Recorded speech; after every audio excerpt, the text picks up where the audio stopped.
बोला है बाप जब भारत में आते हैं। कब आते हैं? हाँ, पुरुषोत्तम संगम युग है। पुरुषोत्तम पुरुषों में उत्तम उत्तम आत्माओं की प्रत्यक्षता तो सन 76 से होने लगी। उससे पहले सामान्य संगम युग था। उत्तम उत्तम आत्माएं कौन है वो धीरे धीरे पता लगने लगा। ऐसे कहते हैं त्रिमूर्ति शिव, लेकिन मुरली में तो बता दिया ये त्रिमूर्ति शिव का चित्र एक्यूरेट नहीं है। जो एक्यूरेट चित्रण होना चाहिए जिन आत्माओं का, वो पुराने चित्र में जो साक्षात्कार से तैयार हुए हैं उनमें एक्यूरेट चित्रण नहीं है। तुम बच्चों को 3 मूर्तियों का एक्यूरेट चित्र बनाना चाहिए। तो अभी इस सभा में कौन कौन है जिनकी बुद्धि में वो 3 चेहरे पूरी रीति प्रत्यक्ष हो चुके हैं? हाथ उठाएंगे। वो 3 चेहरे, ब्रह्मा अभी कौन है वर्तमान काल में, विष्णु कौन है, और शंकर का पाठधारी कौन है? निश्चयात्मक बुद्धि से जिनको पक्का निश्चय हो गया, ये हमारा त्रिमूर्ति शिव बाप है।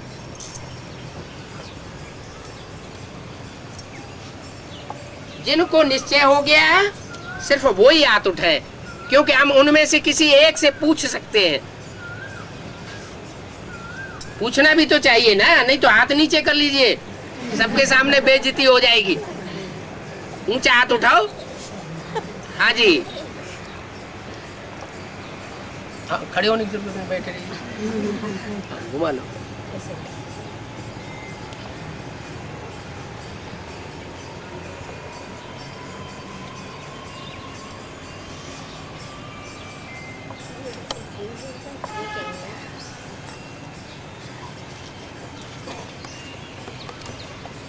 हाँ जी, ठीक है।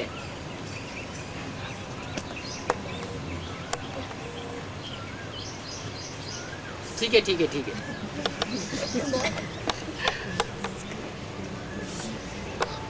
कोई एक से पूछ ले क्या? नहीं नहीं, अपनी इच्छा से कोई एक बता दो। हैं? अगर त्रिमूर्ति ब्रह्मा की आत्मा, दादा लेखराज की सोल जो है जब स्त्री चोले में प्रविष्ट होती है वो जगदम्बा, जो जगदम्बा को ब्रह्मा कहा जाता है। ठीक है, एक बात क्लियर है। विष्णु वैष्णवी जो है, जो मैंने सूर्य का पार्ट बजाने वाली है, वो है वेदांती मम्मी। हाँ, यज्ञ के आदि में भी न्यूट्रल पार्ट बजाया, जिसको आदि राधा, और अभी भी न्यूट्रल पार्ट बजाए रही है। हाँ, और शंकर का पार्ट जो बजाने वाली राम बापाली। ठीक है, तो बाप जब भारत में आते हैं तो जिनकी जिनकी बुद्धि में बैठा पक्का निश्चयात्मक पूर्वक, उन्हीं को भारतवासी कहेंगे या दूसरों को भारतवासी कहेंगे?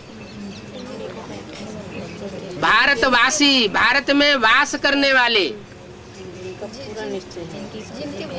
पूरा निश्चय हो। भारत में वास करने वाले कोई शरीर की बात नहीं है कि शरीर से समा जाएंगे। मन बुद्धि से, जिनकी मन बुद्धि कहाँ धरी रहती है? भारत की याद में रहती है।